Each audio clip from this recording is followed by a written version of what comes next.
Good morning. Happy long weekend. There are three things that we can explore to help burnout. Last week, we went over one of them, and over the next 2 weeks, we're going to go over the other two. Or this week and the next week, we're going to go over the next ones. Today, we're going to explore the physical, and I think you'll be surprised as to the perspective that we're going to go through. We'll talk about the environment as we talked about the environment last week, the physical this week, and then the internal next week, and we'll describe that a little bit better in our model that we also had a look at before. So welcome to Mental Fortress Mondays. I am Cheryl Carthouse. I'm a naturopathic doctor and currently not practicing. Our mission here at Mental Fortress Mondays is to provide a space that we can understand the who, what, where, when, why, how of mindfulness and all of the other aspects of building mental resilience to stress and helping with the burnout, especially that we might be experiencing now while everyone is still locked indoors, even though there are some changes that are taking place here as we get to explore forests and parks, at least in Nova Scotia. As we navigate some of these extreme changes, it's I think going to have such a huge impact on our society because they're really things that our generation hasn't gone through before. And so trying to figure out how we can encounter this stress and how we can come out of it a little bit more resilient, a little bit more capable than we are going into it and going into some of these stressful situations. So it's my intention to share the ins and outs with you guys that I have learned personally and through my own practice as well as through the research and all of that. We're going to start here today with our bucket analogy, and we have our little example here.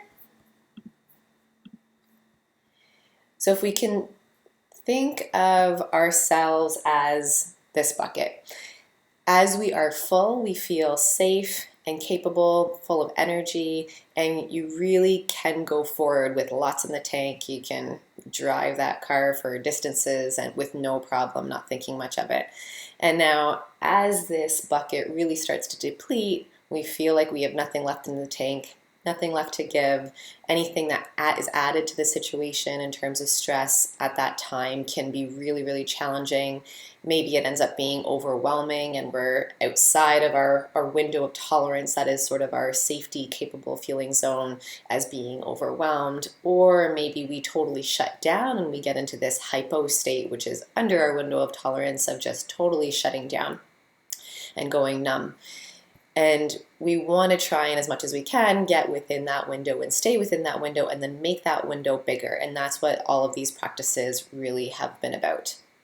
I think we can all agree, I certainly can, and I imagine the majority of you guys can as well, that we have experienced these kinds of things and that we have been able to understand or really even relate to that analogy of just feeling exhausted and depleted and not having as much filling our bucket as usual. So as we can take those little steps to fill all of those up, then we'll have a little bit more in the tank to go forward with.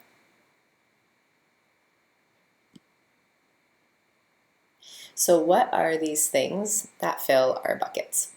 Last week we touched on some of the environmental aspects, and we noted how the research really demonstrates that doing all of these different things help to improve our mood, feeling productive, accomplished, capable, confident, and really help us to focus on positive thoughts. And what happens when we do those things is that we then are able to further go forward and decrease our stress or further be a little bit more resilient. And so that was our one aspect of looking at the environment. So go ahead and have a look at that video if you want to check it out.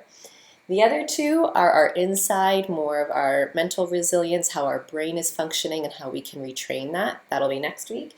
And today we're going to go through the outside, inside, and all around.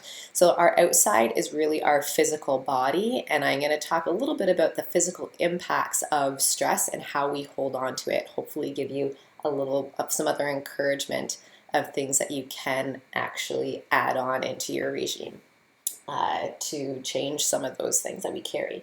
So again, we're going to increase mood, productivity, when we feel more accomplished, when we feel more capable and feel more confident and then have positive thoughts, our bucket in turn is filled up. And then again, this is a feedback loop where we try to encourage more of these positive things, and yet in return, we get more of them and just feel even more and more capable. So the physical side, from the American Psychological Association, I have a little quote that just said, "The link between mood and exercise is incredibly strong. And usually, even after only 5 minutes of moderate exercise, you can get enhancement of mood effects." That's awesome. 5 minutes. Everyone can do 5 minutes.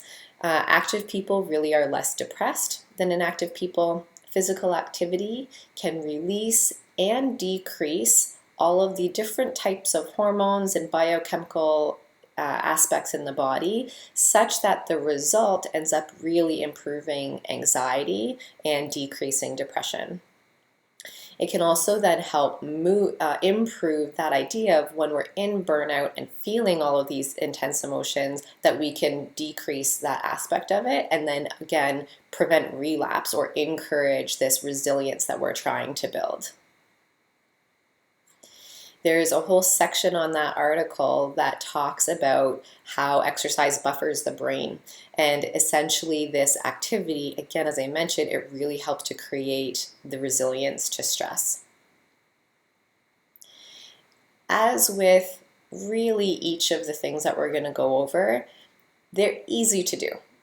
It's not necessarily always easily done, but the tasks themselves are fairly easy. And it's that perseverance and that persistence of going forward and doing them every day that's going to make a really big difference. And I know personally, even I've dismissed some of these things as to the importance of them. And when you really incorporate them into your life, after a little while, if you let them fall away again, you'll then start to notice a difference. That difference sometimes can be subtle within a day or two, but give yourself a week and there'll be a big difference from day 1 to day 2. So if you're journaling, that's a good way of seeing that difference, and I'll touch on that in a little bit too. If you guys have been following the posts and the other recordings, I've been making my bed every day and it's been fantastic. So I encourage you guys to do some of those things too. That was in our environmental side of our bucket. When we experience something really intense or difficult, and we might even say that when it's an extreme case, it's more of a traumatic event or might be defined as a trauma. As I mentioned, our sympathetic nervous system and our endocrine systems, they all change that physiological environment to an extreme degree.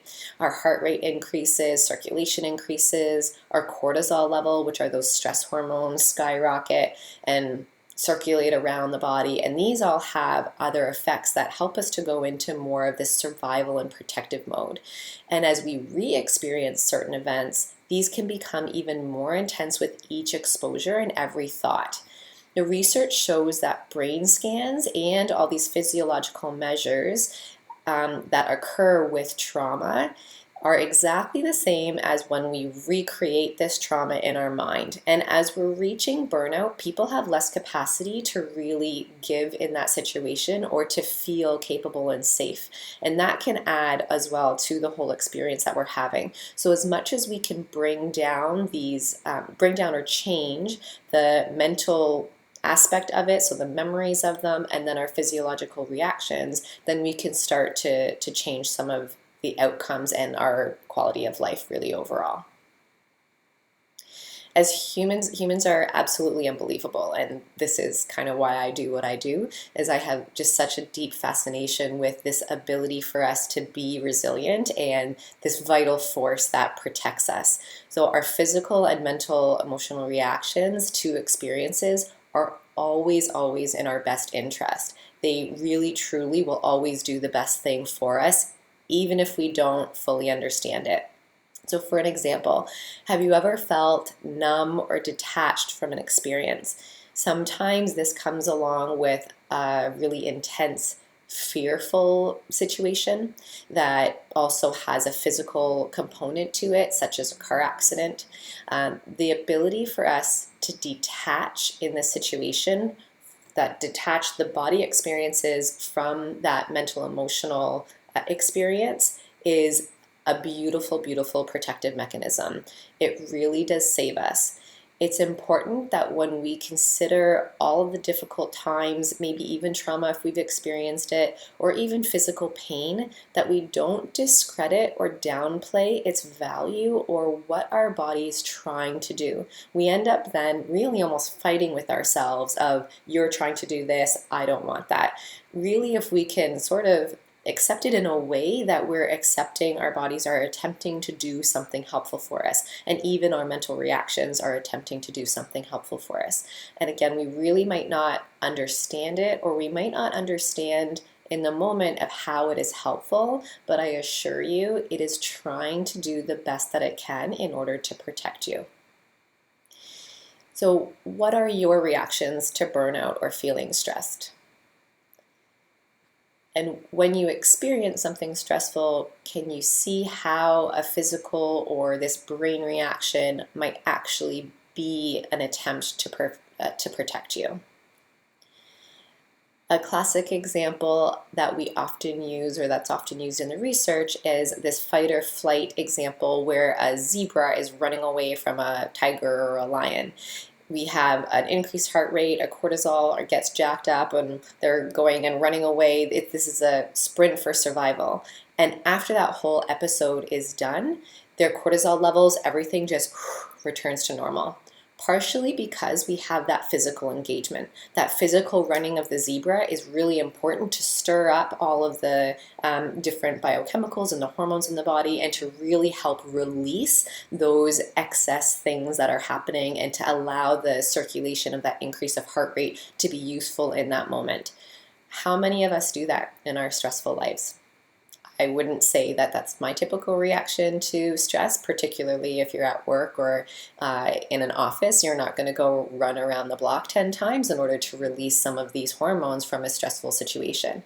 And really, as we go through these little minute stressful situations and they start to increase over time, we carry that with us as well. And so then our stress ends up being longer term.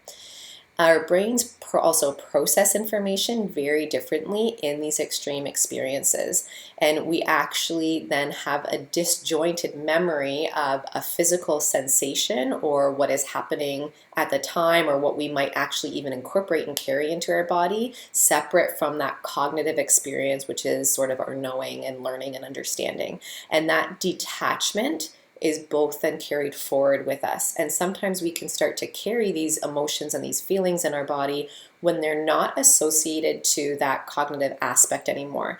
And that's how we start to tap into it with some of our mindfulness activities as well, is that we want to try and not necessarily create that attachment again. We don't need to do that in order to release that trauma and the stress that's actually carried in your body.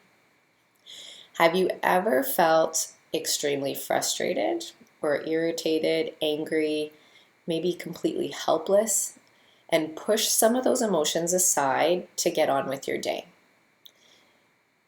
After this, did you feel in your body any calmness, or did you perhaps feel tension? We often push these feelings aside as they might come up in these minute stressful events, or maybe even a big stressful event, really to get on with your day and to get on with our different responsibilities that you might have, in order to just feel more okay. We kind of put our head down to the ground, and you just keep going. And many people, in some cases, that really can be resilience in the moment and in the time, but over time we want that to be able to be released so that we can take more on. Because as we get into that mode, you put our head down and we keep on going, that is going to be more and more difficult to come back to, or to add something else to it. So as much as that is helpful in the moment and helpful to really persevere and continue on through, it's not helpful in the longer term to really be resilient to stress, or even a way of overcoming stress. And we want to, as much as we can, overcome stress, come back to our baseline, expand our window of tolerance, and then persevere even better with going forward with a huge bucket that is full that we can go forward with feeling fantastic.